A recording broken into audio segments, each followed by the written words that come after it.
صحیح بخاری میں آتا ہے جب نبی علیہ السلام کی وفات ہوئی تو حضرت عمر نے تلوار نکال لی کہ میں اس کی گردن کاٹ دوں گا جو کہے گا کہ نبی علیہ السلام فوت ہو گیا۔ ان کا یہ عقیدہ تھا کہ جس طرح موسیٰ علیہ السلام 40 دن کے لیے کوہ طور پہ گئے، نبی علیہ السلام بھی ڈورمنٹ پوزیشن میں چلے گئے، واپس آ جائیں گے، کیونکہ انہوں نے نبی علیہ السلام سے سنا تھا کہ رومن اور پرشین امپائر گرے گی، تو وہ یہ فورس ہی کرتے تھے ابھی تو کیسرو کسرا کی جنگیں ہم نے لڑی نہیں ہیں، تو حضور اس سے پہلے کیسے دنیا سے جا سکتے ہیں؟ لیکن اللہ نے تو آپ کو پروفٹ بنوانا تھا نا، کہ آپ کے جانے کے بعد فتوحات کروانی تھی، تاکہ پتہ چلے کہ پیچھے اللہ کھڑا ہے۔ اپنی زندگی میں تو بڑے بڑے بادشاہوں نے فتوحات کی ہیں، نبی علیہ السلام کی تو دعوت کا کلائمیکس حضرت ابوبکر اور پھر حضرت عمر عثمان و علی کے دور میں جا کے ہوا ہے، جبکہ عرب قبائل بھی مرتد ہو گئے ہیں، تب بھی اللہ کے پیچھے سپورٹ تھی۔ والذی ارسل رسولہ بالہدی ودین الحق لیظہرہ علی الدین کلہ ولو کرہ المشرکون، اللہ نے اس کو دین کو غالب کرنا تھا۔ تو بخاری کے الفاظ ہیں، حضرت عمر نے کہا میں اس کی گردن اتار دوں گا۔ حضرت ابوبکر آئے، انہوں نے حضرت عمر کو دیکھا، اگنور کر کے سیدھا حجرہ عائشہ میں گئے، نبی علیہ السلام کے مبارک کفن کو ہٹا کے آپ کے ماتھے پہ بوسہ دیا اور کہا یا رسول اللہ آپ پہ 2 موتیں جمع نہیں کرے گا، ایک موت تو سب کے نصیب میں ہے، اب تو ہمیشہ کی زندگی آپ کو اللہ نے آخرت کی دے دی ہے۔ اور پھر باہر نکلے، حضرت عمر کو کہا کہ عمر بیٹھ جاؤ، حضرت عمر نے بات نہیں سنی، تو حضرت بکر ممبر کی طرف چڑھے، ممبر پہ چڑھے اور لوگوں سے کہا کہ عمر کو اس کے حال پہ چھوڑ دو۔ حدیث کے الفاظ ہیں کہ لوگ حضرت بکر کا ریگارڈ باقی اصحاب سے زیادہ کرتے تھے، حضرت عمر کو تنہا چھوڑ کے لوگ حضرت ابو بکر کی طرف متوجہ ہو گئے۔ پہلے وہ جو سارا میلہ ان کے گرد لگا تھا شفٹ ہو گیا، تو انہوں نے حمد و صلات کے بعد انہوں نے کہا اما بعد فمن کان یعبد محمدا فإن محمد قد مات۔ سر کلیجے پہ کتنا بڑا پتھر رکھا ہوگا حضرت بکر نے جملہ بولتے ہوئے کہ جو محمد کی عبادت کرتا تھا وہ جان لے کہ محمد کو موت آ گئی ہے۔ ومن کان یعبد اللہ، اور جو اللہ کی عبادت کرتا ہے وہ جان لے ان اللہ حی لا یموت، اللہ زندہ ہے، اللہ کو کبھی موت نہیں آئے گی۔ کیا توحید کی تعلیمات ہیں! حضور کی میت کے اوپر حضور کے فضائل نہیں بیان ہو رہے، توحید بیان ہو رہی ہے۔ Point to be noted. کیوں؟ سر پہلے نہیں انسانیت نے رسک لیا، دنیا کا سب سے بڑا شرک ایک پیغمبر کے نام پہ تو کھڑا ہوا ہے، عیسیٰ ابن مریم کے نام پہ۔ نبی علیہ السلام کو عیسیٰ ابن مریم نہیں اللہ نے بننے دیا۔ ایسے تربیت یافتہ وہ صحابہ جو کل تک آپ کے وضو کا پانی نیچے نہیں گرنے دے رہے تھے، آج وفات پہ کھڑے ہو کے فرضی خطبہ دے رہے ہیں۔ جو محمد کی عبادت کرتا تھا جان لو محمد کو موت آ گئی ہے، جو اللہ کی عبادت کرتا تھا جان لو اللہ زندہ ہے۔ پھر آیت بھی پڑھی، صرف فرضی جملہ نہیں بولا۔ آپ تو کہہ رہے ہیں شرک ختم ہو گیا، حضرت بکر جب شروع نہیں ہوا تھا اس وقت بھی کہہ رہے تھے کہ نبی علیہ السلام کو کسی نے خدا نہیں بنانا، کیونکہ بخاری کی حدیث ہے، دیکھنا میری شان کو اس طرح بلند نہ کرنا جس طرح عیسیٰ ابن مریم کو لوگوں نے کیا۔ میں اللہ کا بندہ اور اس کا رسول ہوں، مجھے اللہ کا بندہ اور اس کا رسول ہی کہنا۔ سر وارفتگی، دیوانگی، عشق کی ساری کیفیت حضور کی وفات کے بعد بالکل چینج ہوگی صحابہ کی۔ ہونا تو چاہیے تھا جو وضو کا پانی نہیں گرنے دے رہے تھے جا کے قبر کی مٹی چاٹنا شروع کر دیتے، ایسا نہیں ہوا۔ وہ تعلیمات کی باؤنڈریز کو کراس نہیں کرتے تھے۔ تو پھر انہوں نے آیت پڑھی، سورہ آل عمران آیت نمبر 144، وما محمد الا رسول قد خلت من قبلہ الرسل افإن مات او قتل انقلبتم علی اعقابکم۔ محمد تو نہیں مگر ایک رسول ہی، اگر یہ فوت ہو جائیں یا دین جو جنگ میں قتل کر دیے جائیں، شہید ہو جائیں، کیا تم دین سے الٹے قدم پھر جاؤ گے؟ جو کوئی دین سے الٹے قدم پھیرے گا اللہ کا کوئی نقصان نہیں کرے گا اور اللہ ثابت قدم رہنے والوں کو جزا دے گا۔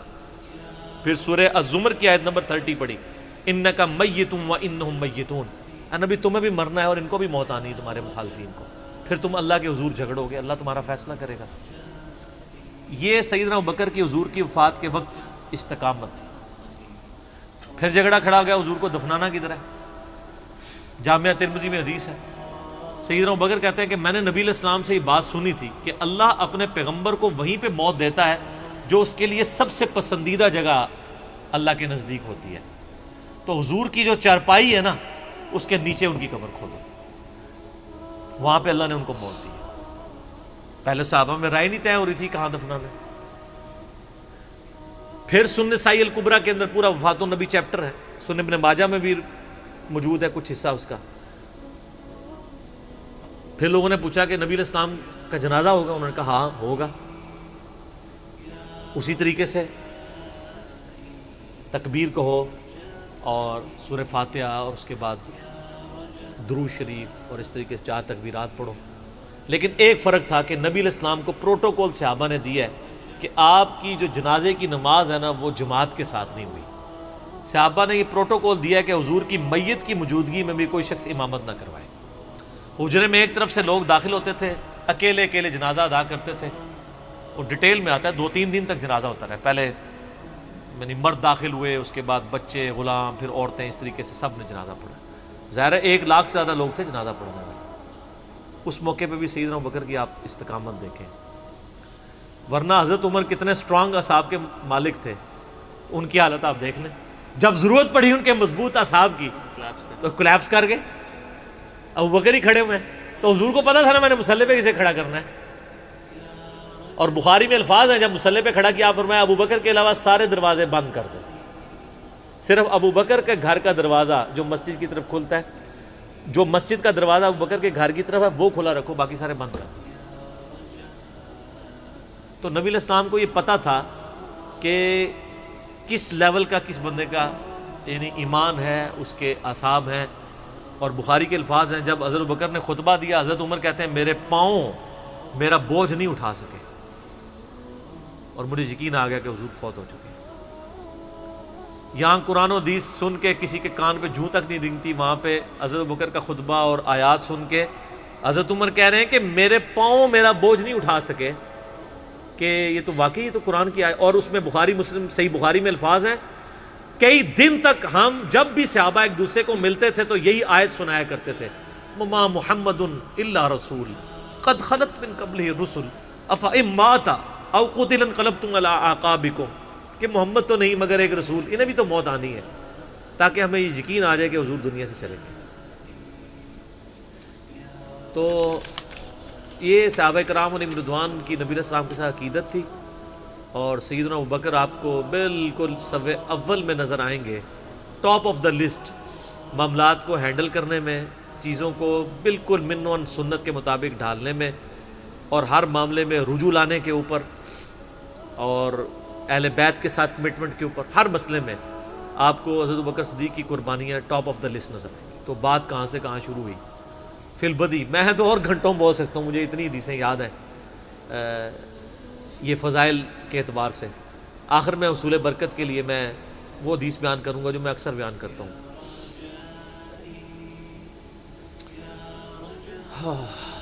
عبداللہ بن عباس رضی اللہ تعالیٰ عنہما کہتے ہیں، بخاری اور مسلم دونوں میں ہے، کہ سیدنا عمر کی میت رکھی ہوئی تھی اور لوگ آ کے ان کی میت پہ سلام پڑھ رہے تھے، اور اپنے اپنے انداز میں خراج تحسین پیش کر رہے تھے کہ اس شخص کی وجہ سے اسلام کو کیا عروج ملا۔ تو کہتے ہیں اتنے میں میں نے محسوس کیا کہ ایک شخص میرے پیچھے آ کے کھڑا ہوا اور اس نے میرے کندھے پہ یوں کونی رکھی، میری پیٹھ اس کی جانب تھی، اس نے کونی میرے کندھے پہ یوں رکھی، اور حضرت عمر کی میت سے مخاطب ہو کے کہنے لگا کہ اے عمر اللہ تجھ پہ رحم فرمائے، تو روئے ارض پہ ان لوگوں میں سے ایک شخص تھا کہ میری بھی خواہش تھی کہ میں ان اعمال کے ساتھ اللہ کے حضور پیش ہوتا، کہ اگر اللہ کے حضور پیش ہونے کے لیے مجھے بہترین اعمال چاہیے تو تیرے اعمال۔ ظاہر ہے جی رومن اور پرشین امپائر گھری ہے، کس لیول کا عروج، کیونکہ میں نے رسول اللہ صلی اللہ علیہ وآلہ وسلم سے بارہا سنا تھا، میں ابو بکر اور عمر داخل ہوئے، میں ابو بکر اور عمر نکلے، میں ابو بکر اور عمر نے یہ کیا، تو مجھے بڑی امید تھی کہ تم اپنے 2 ساتھیوں سے جا ملو گے، یعنی رسول اللہ اور ابو بکر کے ساتھ صلی اللہ علیہ وآلہ وسلم اور رضی اللہ تعالیٰ۔ تو یعنی نبی علیہ السلام کے بعد سیدنا ابو بکر اور پھر حضرت عمر بھی وہیں پہ پہنچ گئے۔ تو مجھے نبی علیہ السلام کے اس فرمان سے لگتا تھا جس طرح آپ اپنی زندگی میں کہتے تھے نا، میں ابو بکر عمر، میں ابو بکر عمر، میں ابو بکر عمر، مجھے پتا تھا تم نے جا کے انہی سے ہی ملنا ہے جا کے، اور دیکھ لیں قبر بھی پھر ساتھ بنی دونوں کی۔ تو عبداللہ ابن عباس کہتے ہیں کہ میں نے جب یوں مڑ کے دیکھا تو وہ سیدنا علی بن ابی طالب تھے جو حضرت عمر کی میت کے اوپر یہ کلمات پڑھ رہے تھے، میں ابو بکر اور عمر، میں ابو بکر اور عمر رضی اللہ عنہم اجمعین وعلیہم السلام اجمعین۔ اللہ تعالیٰ ہمارے دلوں میں خلفائے راشدین کی محبت، اہل بیت کی محبت راسخ فرمائے رضی اللہ عنہم اجمعین وعلیہم السلام اجمعین، اور قیامت والے دن حوض کوثر پہ ان کے ساتھ محشور فرمائے، آمین ثم آمین۔